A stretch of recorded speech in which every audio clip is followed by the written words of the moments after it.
Good morning and welcome to CoreTV News at 11 with me, Emmanuel Ezekiel. The Nigerian military has disclosed the rescue of 200 girls and 93 women from Sambisa Forest, a stronghold of the Boko Haram sect in Borno State. Chris Olukolade, director of Media Defense Information, says he could not confirm the identity of the freed victims and their origins, and he could not state if any of them was from Chibok until thorough screening and proper investigation had been completed. At least 21 people were killed by suspected Boko Haram, the dreaded Boko Haram in Marguba community and other surrounding villages of Beni Sheikh, the headquarters of Kaga local government area of Borno State. It was gathered that at least 3 major terrorist camps have been destroyed in the well-coordinated attacks that include the destruction of the notorious Tukumbere camp in the Sambisa forest. The insurgents, according to sources, also injured many residents after setting blaze several houses, mostly thatched roofs, before looting foodstuffs and livestock.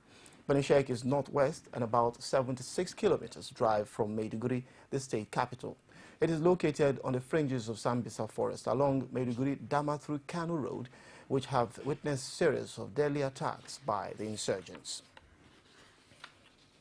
And former Vice President Atiku Abubakar says 21 out of the 57 of the schoolgirls originally abducted from Chibok in Borno State are now on scholarship at the American University of Nigeria, Yola.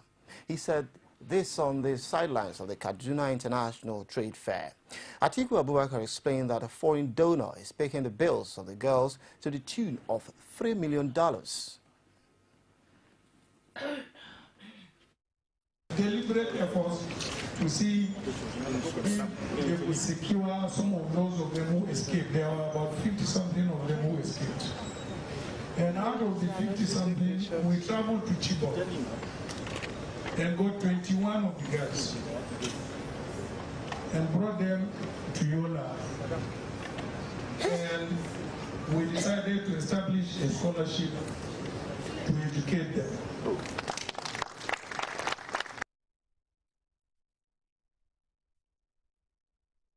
Now, the Senate is said to have passed the 2015 budget about a week after the House of Representatives approved the spending plan.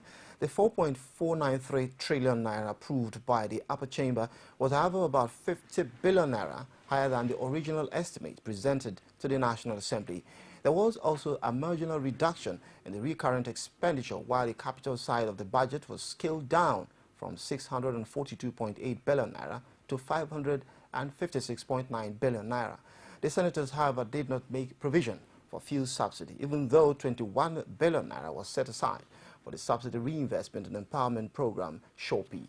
Chairman, Joint Senate Committee on Appropriation and Finance, Mohammed Machido, explained that details of what Senate passed were not different from that of the House of Representatives.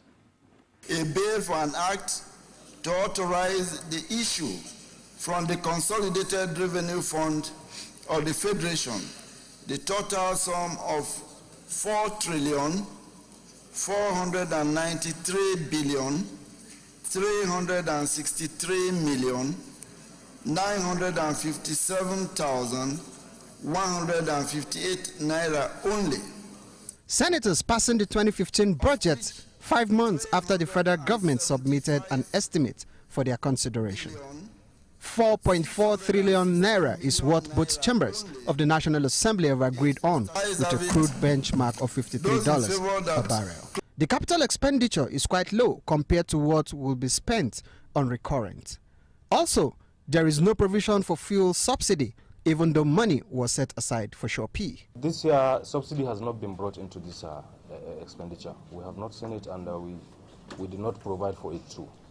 There should be a provision of that, even if it is not to the extent of that amount that we used to provide for. It could be overly, how would I put it? In itself, it could be the amount that we used to provide might be too much for that particular oil subsidy. But I believe even if it is 20 billion naira, there is a need for us to look into that subsidy. A number of senators who were part of the process are sure that the incoming government will review the budget. My take is, it's not the type of budget and the quantum of money that is there, but how you are able to curb corruption, block leakages, stop people thieving, that matters. It's natural that when you have a government that is coming midstream to succeeding administrations. First of all, I believe this is the worst budget we ever passed. Being that it's about less than 20% is the total amount for the capital project. There are others who see the need for alternative revenue sources to finance the national budget. The dependence on oil has always been a major problem. It has been identified, but I think that this is the time to take very pragmatic steps to diversify the economy. A new government is coming into place. I believe that this is one of the agenda that Nigerians are living at their doorstep, and we hope that they rise up to the challenge. They have to come up with a strategy on how to surmount the challenge. Is quite unrealistic. We have recurrent expenditure of 2.6 trillion, and we have a capital expenditure of 500. It's appalling. I mean, I just refuse to do the calculation. The ratio is not like anything we've had before. For now, federal lawmakers have completed the task of passing the national budget, but it remains to be seen whether the incoming administration will be favorably disposed to this expenditure plan. The Indonesian government has executed 8 convicted drug smugglers, including 4 Nigerians, by firing squad, despite international plea for clemency. The men had tried to smuggle heroin into the country. The 4 Nigerians had originally been sentenced between 1999 and 2004 for different drug-related offenses. They were Martin Anderson, who was found guilty of possessing 50 grams of heroin. The 50-year-old had traveled to Indonesia on a false passport and was reportedly shot in the leg during his arrest. Rahim Agbaji Salame, 50, was arrested in Surabaya with 5.5 kilograms of heroin and was initially handed a life sentence. 4 other convicts are being held at a highly security prison in Indonesia, and they are expected to be executed by firing squad in several hours. The prisoners' families were heard wailing as they boarded a boat for what's suspected to be their final goodbyes. Under Indonesian law, the death penalty is carried out by a 12-man firing squad, although only 3 guns are loaded with live ammunition. A Filipino woman was also due to be executed but was reportedly spared at the last minute. Mary Jane Fiesta Veloso was spared after the person who allegedly recruited her to act as his drug courier surrendered to police, the Jakarta Post reports. And with reactions still coming on the xenophobic attacks against Nigerians and other foreigners in South Africa, former President Olusegun Obasanjo has advised the South African government on what he feels should be done to address the situation. Olajumoke Olatunji has more in this report. Since the alleged declaration by the influential king of South African Zulu nation, Gutsuzwalathu, about a month ago, where he reportedly said headlights should be squashed and foreigners should park their belongings and leave the country. Violent attacks has been on against foreigners, with many blaming the speech for igniting the violence. Reactions have continued to trail this development, with many putting the damage done to Nigerians at over 48 million naira. In his reaction to the attacks, Nigeria's former president Olusegun Obasanjo says it is an unfortunate situation. Obasanjo was speaking to a group at the Texas Southern University, United States of America, says it is a major blow for African brotherhood. But now that the issue has arisen, our President Zuma, first, I will condemn the action in very, very stern language. Second, those who have made comment that seem to be glorifying that very bad act. No matter how close they have been to me, I will publicly castigate them. He also added that the South African government could have handled the situation better. I will make example of a few of those who did.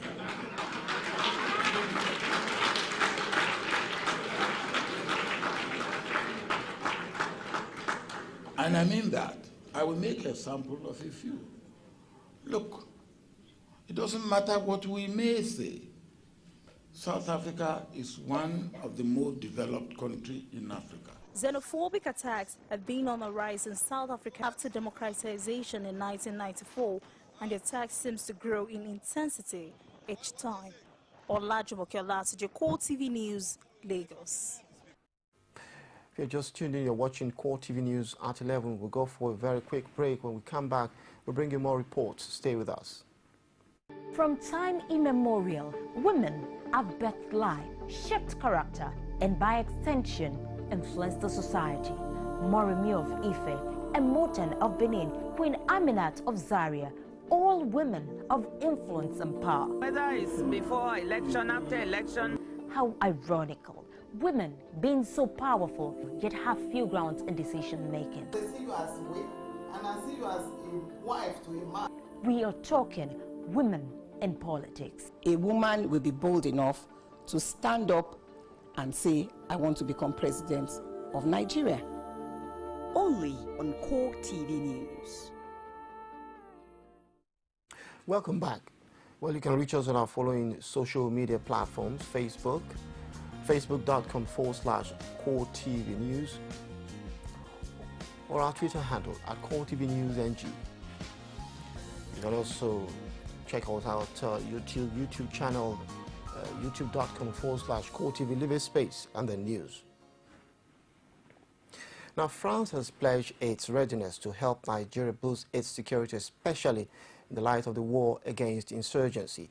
French Ambassador Denis Goya said this when he paid a courtesy visit to President-elect Muhammadu Buhari in Abuja. The ambassador expressed his country's willingness to also boost bilateral relations in the areas of trade and investment.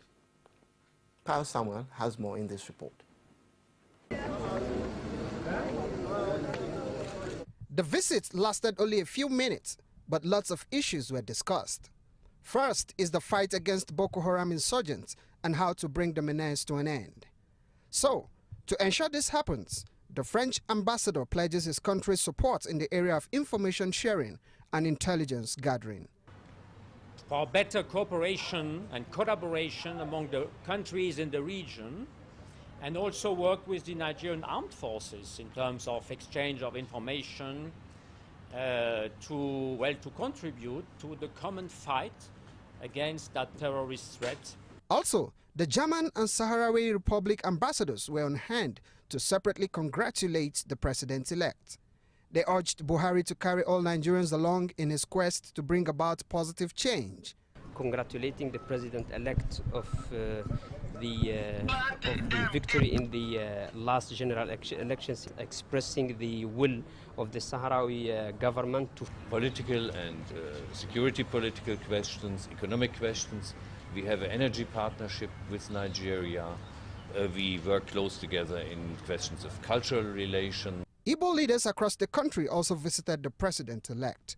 After congratulating him for his victory at the polls, they urged him to treat the Igbo race in the same manner he will treat his people from Katsina. Many voted for you.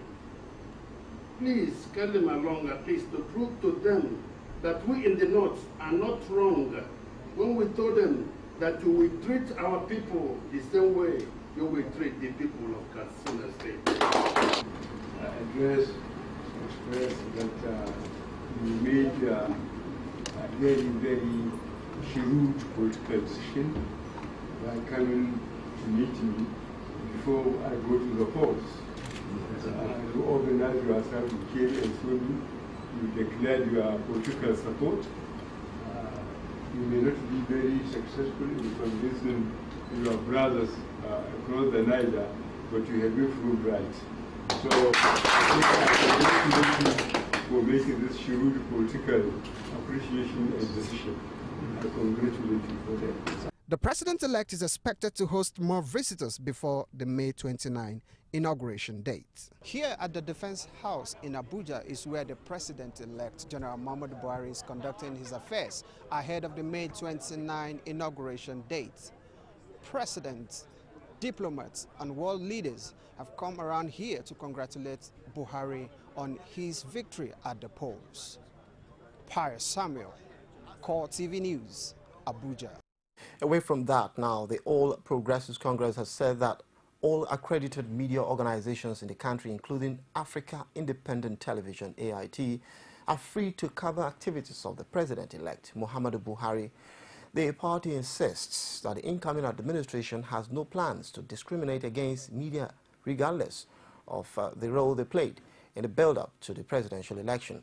APC spokesman Lai Mohammed, who says it in a statement issued in Abuja, however, wants the media to observe the highest level of professional standards in carrying out their duties.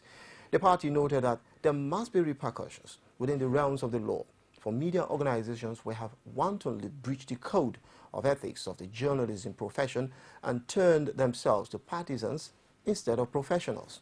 It, however, noted that it will not include barring any accredited media organization from covering the activities of the president-elect. In the meantime, the national leader of the All Progressives Congress, Bola Tinubu, says he never apologized to the leader of the People's Democratic Party in Lagos State, Bode George. This is contrary to the stance of the PDP chieftain in a recent well-publicized interview. George had claimed Tinubu had apologized to him at the burial of Abdulaziz Arisekola Lao in Ibadan for playing a role in his imprisonment. But Tinubu argued in a statement issued by his media team that he could not have apologized to George since he had nothing to do with his incarceration. He admitted meeting the PDP leader at Arisekola's burial, but noted that he only greeted him after some notable personalities approached Tinubu and wondered how he could have been responsible in the incarceration of George, since it was the federal government that had filed charges of invoice splitting against the PDP chieftain.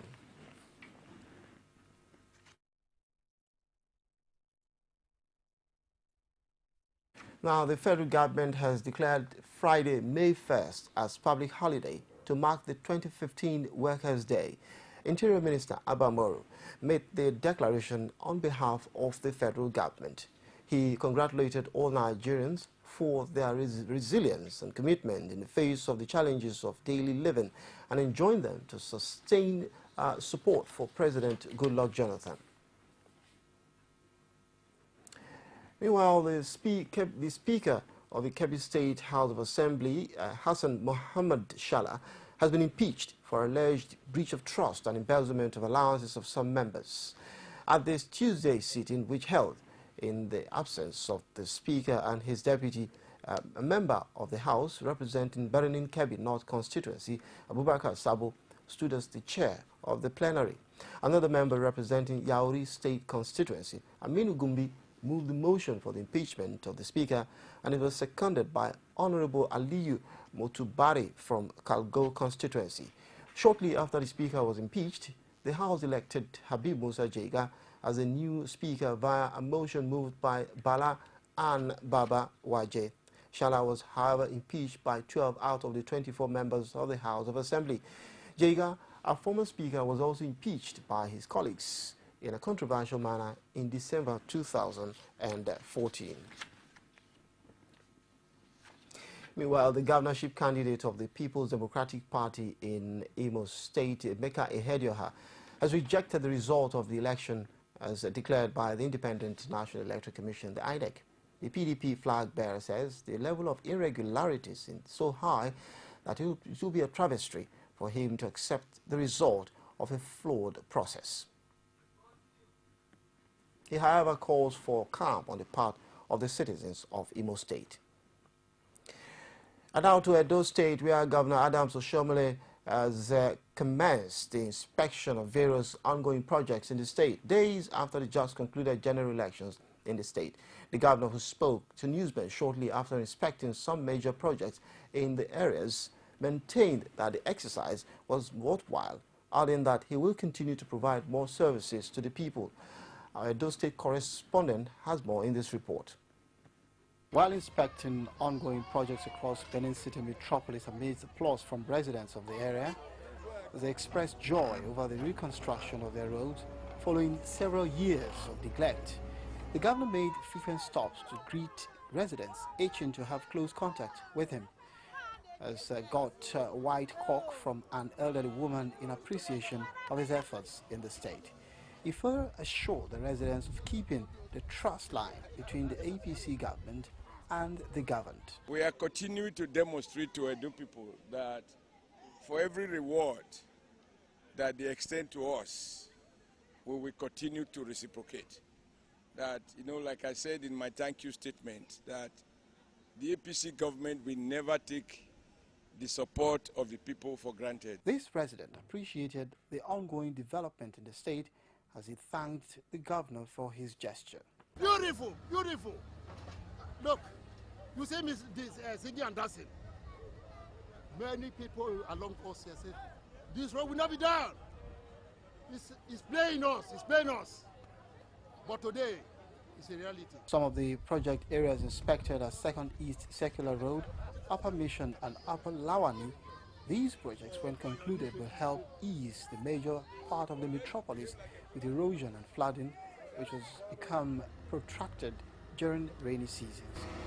And now to legal matters. The trial of former Governor of Bayelsa State, Temipere Silva, at a federal high court in Abuja could not go ahead as scheduled on Tuesday. He is being prosecuted by the Economic and Financial Crimes Commission for allegedly stealing 19.2 billion naira while in office between 2007 and 2011. The matter was initially adjourned today for ruling on an application filed by the third accused, Benga Balogun, through his counsel, Israel Olorundare, praying the court to first determine the legal standing of the lead counsel, prosecution counsel Rotimi Jacob San, to handle the matter, and also to determine his motion challenging the competence of the 42-count charge. However, Ahmed Justice Mohammed sent in words through one of his assistants that ruling was not yet ready and asked counsel to agree on a date. Consequently, the case was adjourned to May 14, 2015 for ruling on the third accused motion, having confirmed the date to be convenient for the court. Silva is standing along with his co-accused Francis Akokwo, Benga Balogun and Samuel Ogbuku for fraudulently siphoning money from the Bayelsa State coffers between 2009 and 2012 under the pretense of using the withdrawn money to augment salaries of civil servants. And the Lagos State government insists that the state traffic law prohibiting commercial motorcycles from plying restricted route is still in force. The State Commissioner for Transport, Kaide Okpeifa, stated this while briefing the media on the activities of the ministry in the last 365 days. Our correspondent Abiola Oluwole covered the event as presented from our studios. The enactment of the Lagos State Traffic Law in August 2012 by Governor Babatunde Fashola to a large extent changed the face of transportation in the state. The law prohibited commercial motorcyclists, popularly known as Okada, from plying 400 out of 9,000 available roads in the state. But the sudden resurgence of the Okada riders in the wake of the general elections on roads where the traffic law prohibits them from plying is a major concern to both government and the citizens. If a motorcycle operator is on a road and the road is not restricted and is not using helmet or is carrying more than 2 people, the police can, and the law allows the police to enforce. Speaking at the 2015 ministerial press briefing, the Lagos Commissioner for Transportation, Kayode Okpeifa, insists that the law enforcement agents are still empowered to arrest any Okada riders contravening the traffic law, either by plying prohibited routes, having more than a passenger at a time, or riding without crash helmets. And even when he has complied with all the laws, the police has what they call reasonable suspicion, because there is also security aspect of Okada restriction. And you heard the one of the governor where he found an Okada person and they found gun inside the bag. So we need to support the police to enforce this law. WAFA also disclosed that over 16,000 vehicles were impounded in 2014 by men of the Lagos State Traffic Management Authority for different offences. And with that last story, we conclude CoreTV News at 11. Many thanks for joining us. I am Emmanuel Ezekiel. At the top of the hour, we'll bring you more reports. Thanks for watching.